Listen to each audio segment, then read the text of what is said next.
Atenção! Começa agora uma teleaula de História do Ensino Médio. Você vai assistir a teleaula de número 55. Bons estudos!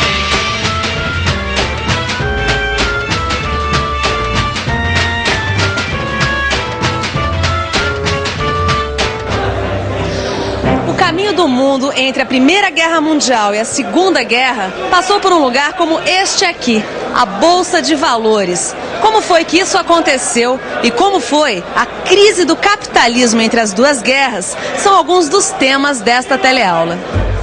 Nesta teleaula você vai ver como a prosperidade dos Estados Unidos após a Primeira Guerra esbarrou numa crise econômica que atingiu todo o mundo.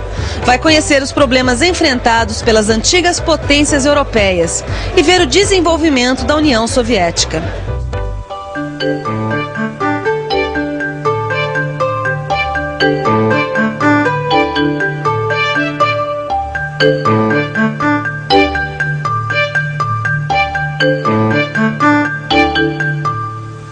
Entre a Primeira e a Segunda Guerra Mundial, houve um período de pouco mais de 20 anos, uma espécie de intervalo marcado por uma grande crise econômica, que junto com as crises políticas e sociais não resolvidas, funcionou como uma bomba relógio que foi estourar no final dos anos 30.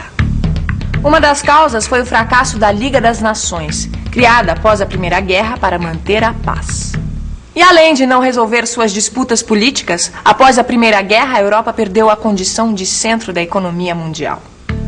Em 1918, termina a Primeira Guerra Mundial. Os países da Europa estão praticamente arruinados. Mesmo os que saíram vencedores, como a Inglaterra e a França, têm que enfrentar enormes problemas devido ao estrago da guerra. A Europa tenta se reerguer e já não é o centro econômico do mundo. Esse centro agora está nos Estados Unidos, que vive um período de grande prosperidade. Os Estados Unidos saem da guerra como os maiores credores do mundo. Ao invés de se preocupar com o que acontecia na Europa, preferem manter uma posição de isolamento. Tinham entrado na era dos grandes negócios e otimismo. Otimismo, glamour. Olha, eu acho que o cinema americano agitava o mundo todo naquela época, né, Vicente? Ah, sem dúvida. E os americanos estavam vivendo isso tudo como se fosse uma festa, né? A indústria da agricultura estava produzindo muito bem, o nível de vida tinha subido. Aliás, foi nessa época que o Henry Ford inventou a linha de montagem e começou a produzir carros baratos que qualquer burguês podia comprar, entendeu? Além de tudo, ainda tinha o rádio tocando Charleston, dando o tom da festa, entendeu? Agora vem cá, quem é que financiava essa festa toda, hein? Bom, a indústria estava produzindo muito bem, a agricultura super produzindo. Tinha crédito fácil para quem quisesse crédito. Então estava uma beleza até que a festa acabou, né? Mas espera aí, por quê? Porque a produção da indústria americana e da agricultura cresceu tanto que eles não tinham mais como vender. Sem mercado, os preços dos produtos agrícolas caíram. A indústria baixou a produção e despediu empregados. E mais uma coisa, com o crédito bancário tão fácil e as empresas produzindo tanto, quase todo mundo resolveu participar dos lucros e investir na Bolsa de Valores. Ou melhor, especular na Bolsa. Você sabe o que é especulação na Bolsa? Especulação é você procurar comprar pelo preço menor, vender pelo preço maior. Especulação é quando o pessoal tenta ganhar dinheiro no comprar e fazer giro rápido, né? Isso é especular. Os americanos, nos anos 20, aproveitaram a expansão das empresas e o crédito fácil para tomar empréstimos e comprar ações, para revendê-las com lucro. O preço das ações na Bolsa Americana triplicou entre 1925 e 1929, mas era um valor irreal. Você sabe o que é uma ação valer acima do seu valor real? É uma ação que está sendo bem especulada no mercado, com grandes tendências de lucro, a empresa, de acordo com o seu balanço apresentado, tudo isso. A quebra. E foi o que aconteceu com a Bolsa de Nova York. Em 1929, a Bolsa de Nova York quebra. Em poucas horas, fortunas desaparecem. As ações perdem completamente o valor. Quase 10 mil bancos e 85 mil empresas vão à falência. Logo, a produção industrial cai 54%. Mais de 12 milhões de trabalhadores ficam desempregados.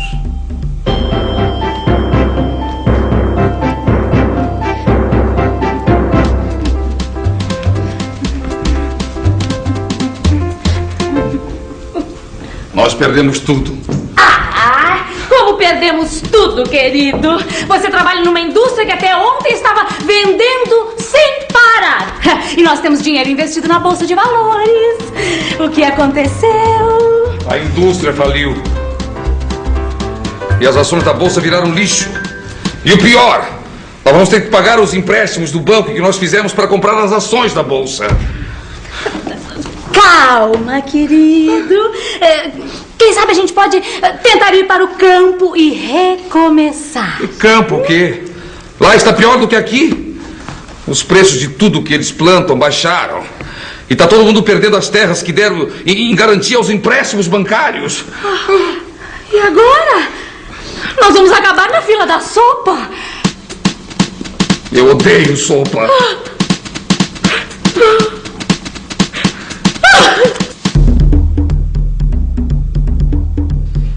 Pelo jeito a coisa ficou feia, Vicente. Olha lá. Mas não foi só lá não, viu? A crise foi no mundo inteiro. Dá pra imaginar. Os Estados Unidos era o centro da economia mundial. Pois é, e aí o que aconteceu? Com a quebra da Bolsa, os negócios pararam para quem vendia matéria-prima. E quem exportava para os Estados Unidos perdeu o parceiro comercial. Resultado? Uma reação em cadeia. Falência, crise, desemprego acabou chegando na Europa, na América Latina, entendeu? Em 1932, a crise americana chega ao máximo. Nos últimos 4 anos, o salário tem uma redução de 60%. A produção industrial e agrícola tem queda vertiginosa. Então, é eleito o presidente Franklin Roosevelt. Roosevelt tem um plano para tirar os Estados Unidos da crise. O New Deal. New Deal era um plano para reativar a economia que Roosevelt começou a pôr em prática, fechando os bancos em crise e reformulando o sistema bancário. Ele também implanta uma política monetária, redistribui terras, lança um programa de grandes obras públicas para absorver os desempregados, fixa salário mínimo e jornada de trabalho, legaliza sindicatos. Roosevelt, que era do Partido Democrata, foi reeleito 3 vezes. O New Deal funcionou e o país voltou a crescer. Mas o liberalismo econômico, quer dizer, da livre concorrência total, acabou. A política de Roosevelt significou a forte intervenção do Estado na economia. As atividades agrícola e industrial ficavam agora submetidas ao planejamento do governo. A quebra da Bolsa e as mudanças ocorridas na economia americana entre as décadas de 20 e 30 afetaram todo mundo capitalista, inclusive os países periféricos como o Brasil. As exportações brasileiras praticamente pararam. O preço do café, nosso principal produto, despencou. E o governo chegou a queimar milhões de sacas de café para tentar segurar a queda do preço. A crise também atingiu em cheio antigas potências, como a Inglaterra. O Império Britânico começava a ruir e, para evitar sua perda total, criou-se o Commonwealth, a Comunidade Britânica de Nações. Assim, os países integrantes mantiveram vínculos econômicos e culturais com a metrópole. A França, além de permanente crise econômica, adotou uma política defensiva e construiu a linha Maginot, um sistema de fortificação na sua fronteira com a Alemanha. A França e a Inglaterra eram 2 democracias liberais europeias que sofreram com a crise de 29, como todo mundo capitalista, mas a situação do mundo comunista era outra. Em 1922 é criada a União Soviética. Em 1923 é promulgada a Constituição Soviética. A União Soviética é uma federação de repúblicas socialistas. E a nova Constituição implanta o regime do Partido Único, o comunista. Lembra que a gente viu o começo dessa história?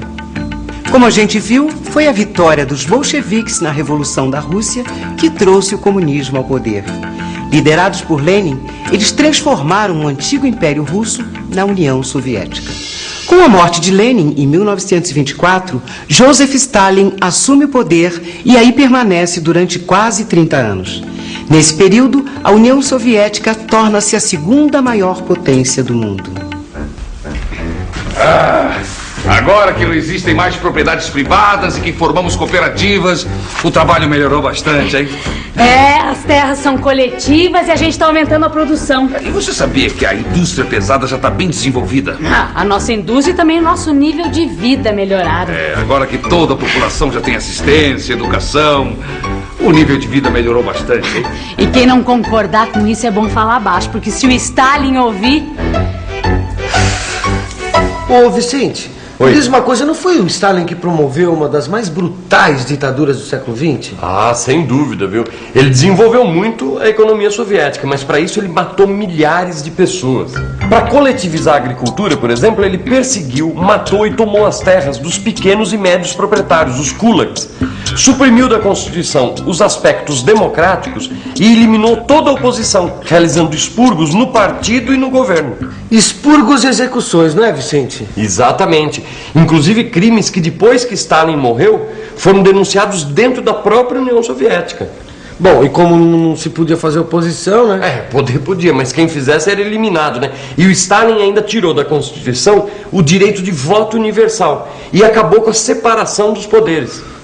Os métodos brutais de Stalin só ficaram conhecidos depois que ele morreu, em 1953. No período entre guerras, a consolidação da Revolução na União Soviética a tornou o centro da expansão do marxismo para o resto do mundo. Partidos de esquerda receberam apoio e sustentação soviética, mas a direita totalitária avançou em muitos países. E agora, que tal a gente revisar? E atenção, se liga aí que é hora da revisão. Na teleaula de hoje, você aprendeu que após a Primeira Guerra Mundial, a Europa ficou arruinada e o centro econômico do mundo passou a ser os Estados Unidos. Viu que a superprodução, a expansão de crédito e a especulação financeira provocaram a crise de 1929 com a quebra da Bolsa de Nova York e que o presidente Roosevelt enfrentou a crise com um plano de recuperação chamado New Deal. Acompanhou como a crise econômica teve influência em todo o mundo capitalista e os problemas enfrentados pelas democracias liberais europeias, como Inglaterra e França. E viu que o comunismo foi consolidado na União Soviética, que desenvolveu sua economia e implantou um regime ditatorial sob o comando de Stalin. A crise econômica mundial que estourou em 1929 mudou a face do capitalismo. A partir de então, a intervenção do Estado na economia substituiu o capitalismo liberal. Na Europa, a crise econômica preparou o terreno para o surgimento dos regimes totalitários, que é o que a gente vai ver na próxima teleaula. Até lá!